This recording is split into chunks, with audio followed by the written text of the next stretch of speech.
नमस्कार प्रिय दोस्तों, सभी को सादर जय श्री राम।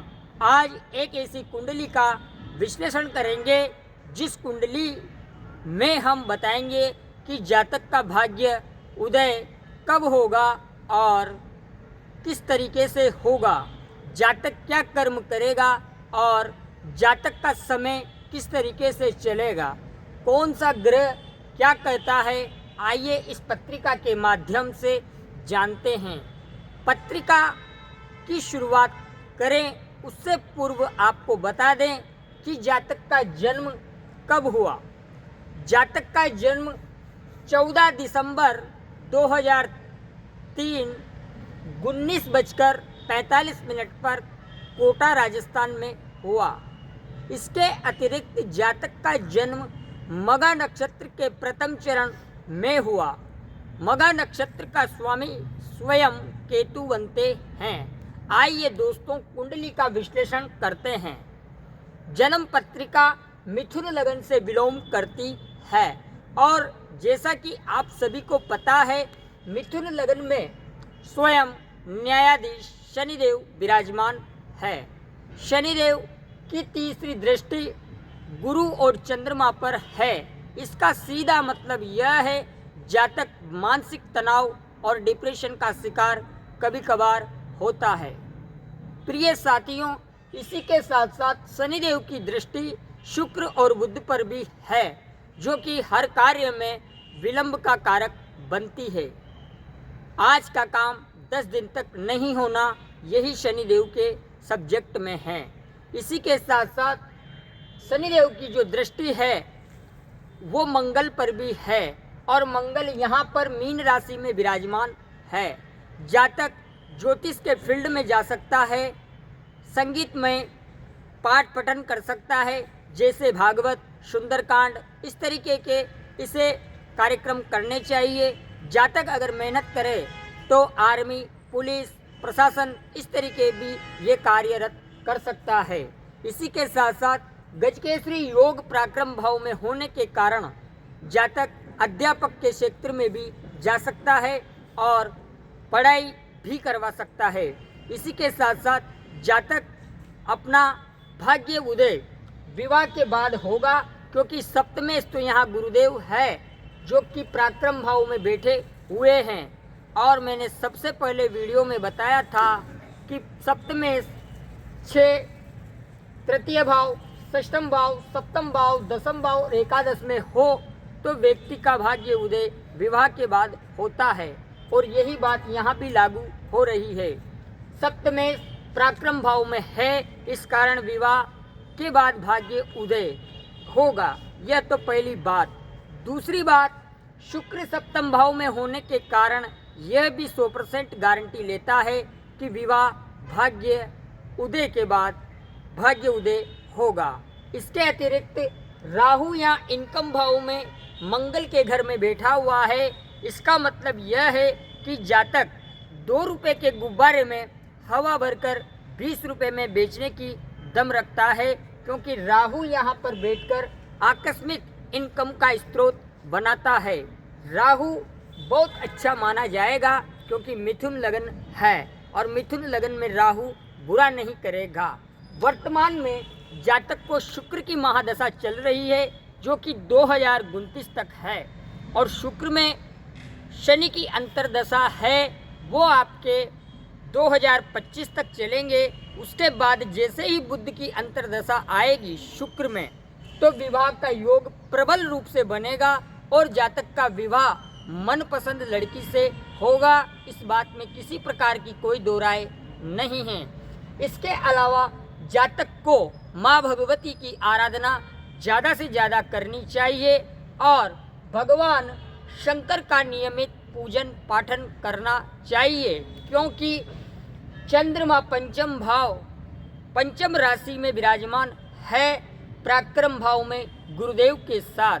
ऐसे व्यक्ति कितने भी कठिनाइयों में आ जाए, उसकी रक्षा उसकी कुलदेवी अवश्य करेगी।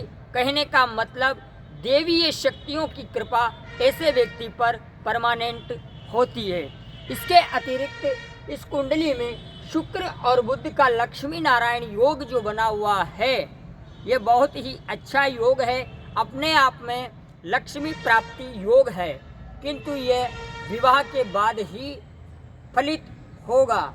इसके अलावा मंगल 10वें घर में विराजमान होकर शनि को देख रहा है और शनि भी मंगल को देख रहा है। इसका सीधा मतलब है जातक झगड़ालू प्रवृत्ति का कभी कभार हो सकता है, तो इसमें किसी प्रकार की दिक्कत वाली बात नहीं है, क्योंकि शनि मित्र के घर बैठे हुए हैं और मंगल भी अपने मित्र के घर है। तो व्यक्ति को सबसे बड़ा नुकसान उसका गुस्सा है। अगर वो गुस्से पे कंट्रोल करे तो उसको नियमित रूप से लाभ होने के संकेत है। शुक्र की महादशा है, पंचमेश का सप्तम में जाना लव मैरिज के भी प्रबल योग बनाता है। इसी के साथ इस कुंडली में और किसी प्रकार की कोई दिक्कत नहीं है। और हाँ, एक बात और बता दें कि छठे घर में सूर्य नारायण विराजमान है। अगर जातक प्रयास करें तो गवर्नमेंट जॉब के भी इसे अवसर प्राप्त हो सकते हैं, किंतु मैं यही कहूँगा गवर्नमेंट जॉब से ज़्यादा अगर आप आध्यात्मिक क्षेत्र में जाएं तो बहुत अच्छा लाभ होगा।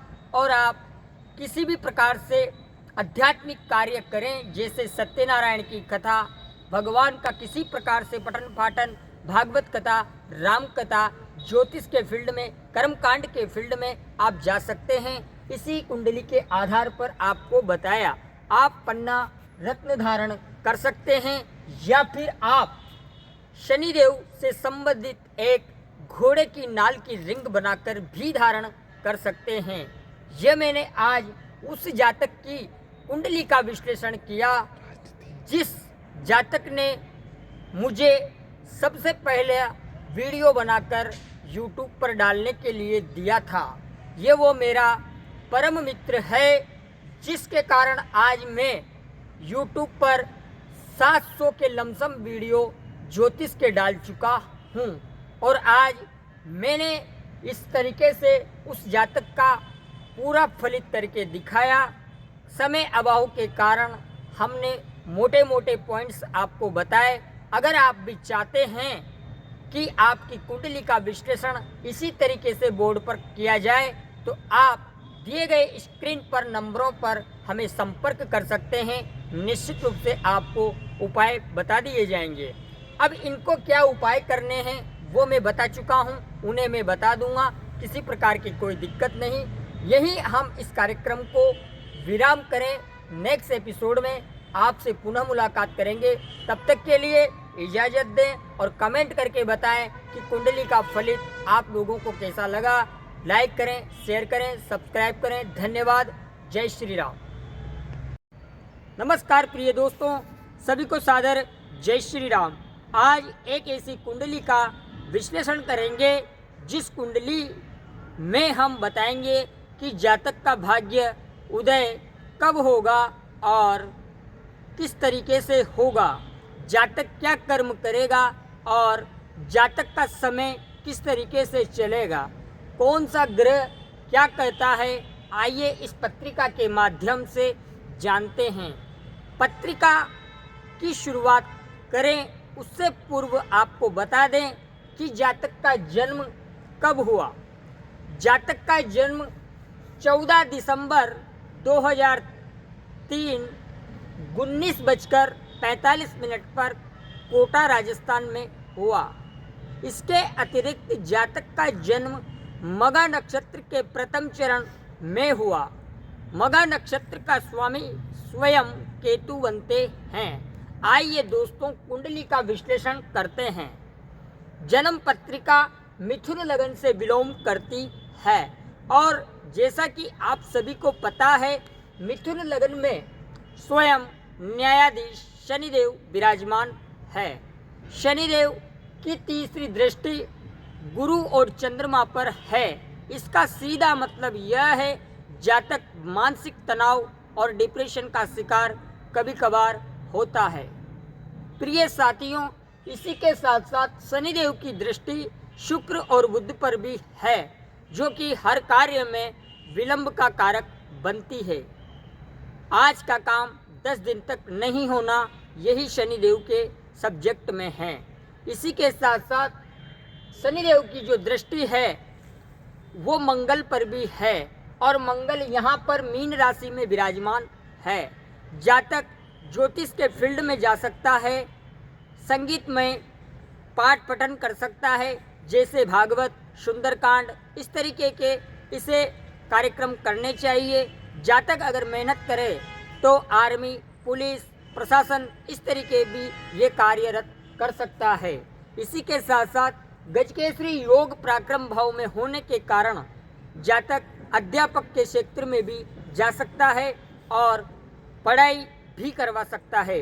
इसी के साथ साथ जातक अपना भाग्य उदय विवाह के बाद होगा, क्योंकि सप्तमेश तो यहाँ गुरुदेव है जो कि पराक्रम भाव में बैठे हुए हैं। और मैंने सबसे पहले वीडियो में बताया था कि सप्तमेश 6 तृतीय भाव, षष्ठम भाव, सप्तम भाव, दसम भाव और एकादश में हो तो व्यक्ति का भाग्य उदय विवाह के बाद होता है। और यही बात यहाँ भी लागू हो रही है। सप्तमेश पराक्रम भाव में है, इस कारण विवाह के बाद भाग्य उदय होगा। यह तो पहली बात। दूसरी बात, शुक्र सप्तम भाव में होने के कारण यह भी 100% गारंटी लेता है कि विवाह भाग्य उदय के बाद भाग्य उदय होगा। इसके अतिरिक्त राहु या इनकम भाव में मंगल के घर में बैठा हुआ है।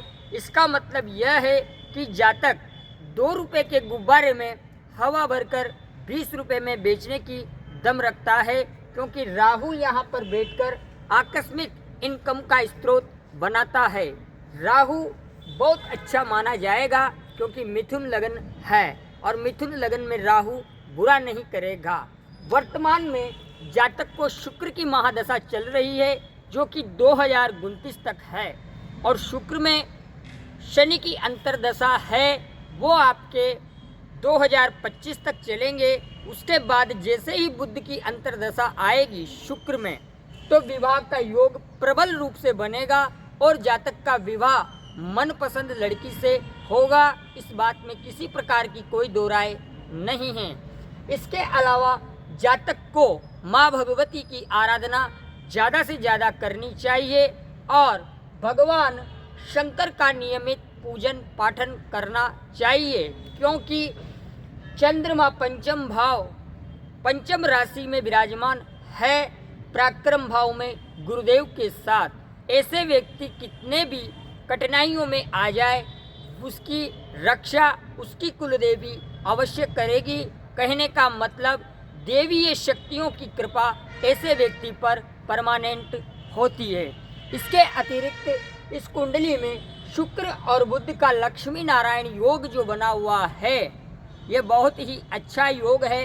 अपने आप में लक्ष्मी प्राप्ति योग है, किंतु यह विवाह के बाद ही फलित होगा।